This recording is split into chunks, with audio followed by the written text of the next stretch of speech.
দর্শক, উপজেলা নির্বাচনের আরো খবর জানবো। সিরাজগঞ্জ থেকে যুক্ত হচ্ছেন সহকর্মী হীরক কোন। হীরক,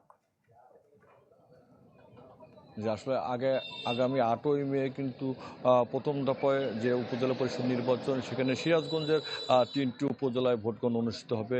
সিরাজগঞ্জ সদর, কাজীপুর এবং বেলকুচি উপজেলায় আমরা দেখেছি যে ৩টি উপজেলায় কিন্তু নির্বাচনী আমেজ বিরাজ করছে এবং প্রার্থীরা কিন্তু বিরামহীনভাবে তাদের সেই প্রচারণা চালিয়ে যাচ্ছে। এবং আমরা দেখেছি যে তীব্র তাপদাহ উপেক্ষা করে আমরা দেখেছি যে প্রার্থীরা কিন্তু ভোটারদের দ্বারে দ্বারে যাচ্ছে এবং তারা ভোট প্রার্থনা করছে।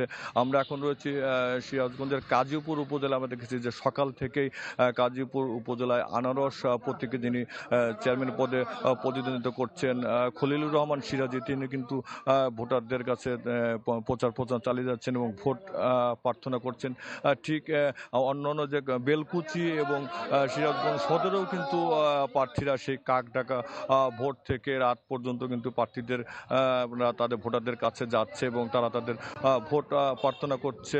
এখন পর্যন্ত আমরা দেখেছি যে কোথাও কোনো অপ্রীতিকর ঘটনার কিন্তু খবর আমরা পাইনি। অনেকটা শান্তিপূর্ণভাবেই প্রার্থীরা তাদের প্রচারণা চালিয়ে যাচ্ছে। ঠিক আমরা আজকে সকালে এসেছি কাজীপুর উপজেলায়, দেখেছি আমরা এই কাজীপুর উপজেলায় চেয়ারম্যান প্রার্থী খলিলুর রহমান সিরাজি এবং অন্যান্য যারা ভাইস চেয়ারম্যান প্রার্থী, তারাও কিন্তু ভোটারদের কাছে যাচ্ছে এবং ভোট প্রার্থনা করছে। ঠিক এই গাজীপুর উপজেলার কিন্তু ৬টি ইউনিয়ন রয়েছে যমুনা নদীর চরাঞ্চলে এবং প্রায় ২,৩৪,৫৯৮ জন ভোটার তারা কিন্তু ৮ মে ভোট হবে, সেখানে ভোট গ্রহণ করবে।